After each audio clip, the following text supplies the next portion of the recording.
नाज़रीन अवांखे अपडेट कंदा हलूं। अहम ख़बर आहे त पुलिस जे मुबैना मुक़ाबले में नौजवान इरफान जतोई जे मारजन वारे वाक़े में IG सिंध पारां additional IG Hyderabad doctor Jameel Ahmed जी सरबराही में जुड़ियल जांच कमेटी सखर पहुतल आहे। बिल्कुल नाज़रीन अहम ख़बर ते पहुचाई पिया। जांच टीम रोड़ी में मुक़ाबले वारे हंध जो मुआइनो कयो आहे ऐं वारसन जा बयान पिण कलमबंद किया आहिनि। अहम ख़बर ताईं पहुचाई पिया सखर मां, जिथे पुलिस जे मुबैना मुक़ाबले में नौजवान इरफान जतोई जे मारजण वारे वाक़े में IG सिंध पारां additional IG Hyderabad doctor Jameel Ahmed जी सरबराही में जोड़ियल जांच टीम सखर पहुतल आहे।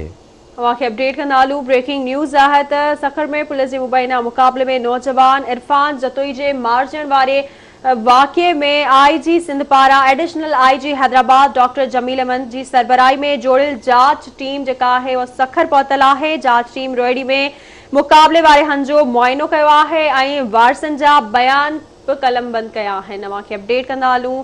असां ज़िक्र कंदा हलूं त पुलिस जे मुबैना मुक़ाबले में नौजवान इरफान जतोई जे मारजण वारे वाक़े में IG सिंध पारां additional IG Hyderabad doctor Jameel Ahmed जी सरबराही में जोड़ियल जांच कमेटी सखर पहुतल आहे। बिल्कुल नाज़रीन ख़बर ताईं पहुचे रहिया आहियूं। IG सिंध पारां additional IG Hyderabad doctor Jameel Ahmed जी सरबराही में जोड़ियल जांच टीम सखर पहुतल आहे, जॾहिं त जांच टीम रोड़ी में मुक़ाबले वारे हंध जो मुआइनो कयो आहे ऐं वारसन जा बयान पिण कलमबंद कया आहिनि।